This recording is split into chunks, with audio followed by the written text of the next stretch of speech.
Hey everyone, it's Roman for Tech Out Loud. I'll be showing you scenes from the Division Open Beta that I've been playing this past weekend and give you my overall thoughts and impressions on the state of this beta as of now. The Division is a cover-based, third-person MMO shooter with RPG elements such as abilities, talents, and perks. There's a story mode which Ubisoft has said will be satisfying for single players, but the PvP area called the Dark Zone is where the action will be at. It's about 1/3 of the map. Ubisoft has acknowledged that there will be a hardcore mode add-on in the future to make the complete map the Dark Zone. Basically, the Dark Zone is an area with tougher AI opponents and other players. Once you hurt another non-hostile agent in the Dark Zone, you will turn rogue and have a bounty on your head. You will lose more Dark Zone XP than normal, but this rogue status does get removed if you survive long enough. The object of the game is to find loot off of chests scattered around the city or in apartments, as well as off of AI enemies and other players. Before you can use this loot, you have to extract it via helicopter. In this time that it takes the helicopter to arrive, you will basically be a sitting duck and have to defend your position with all you have, because otherwise you will lose your hard-earned loot. I have found the Dark Zone to be at times very difficult, trying to find loot and extract it by yourself, as you will be greeted by AI rioters or the occasional greedy rogue agents trying to capitalize on your loneliness.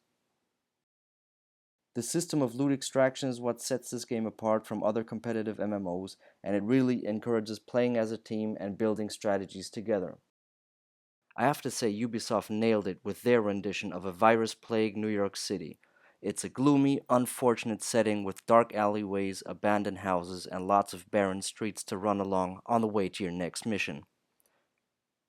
The atmosphere pulls you in and gets you immersed into the game right away, with the occasional Christmas decorations giving you a sense of hope that you can return New York City to the way it was before.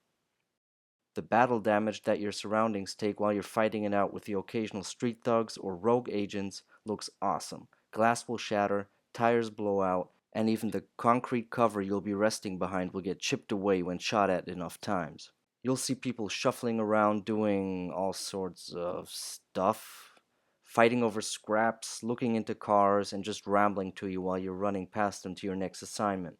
There's also going to be a lot of upgrading to be done to your guns, from paint jobs to different scopes, magazine types, muzzles, and grips. There will be different classes of gear, neatly distinguished by colors that will enhance the way you perform, either causing more damage or offering a more stable aim among other metrics. The Dark Zone will offer more advanced loot, but this loot will also be much more challenging to get and, more importantly, extract. Next up is interface. Ubisoft decided to place the character HUD next to the character model instead of putting it at the bottom of the screen like we're used to. I was expecting it to bug me and get in the way, but I've never found it to be intrusive or distracting at all. There's also an option to hide it and view it with the push of a button. The guiding arrows that point to your next target location are slick and easy to follow. They fit right into the rest of the interface style of the game. The map view gives you a great sense of position and displays New York City at your feet. The overview is great and is actually very fun to use. About the actual fighting, when shooting at enemies, you'll see damage numbers flying off of them. This might be unusual for this type of game, but remember, this will be a competitive MMO, and that means players will want exact metrics on their damage to get any edge they can over other players. It seems that Ubisoft has answered the prayers of many folks who just want to enjoy the single-player mode, but still want all the good stuff. They announced a currency trading system inside the game that will let you trade normal credits for the separate Dark Zone currency to purchase the superior gear in the Dark Zone store.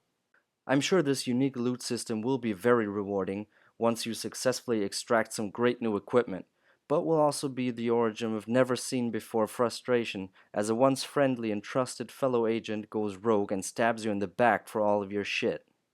You might want to buy some extra game pads because I was close to throwing out mine out of the window more than once, but all in good fun.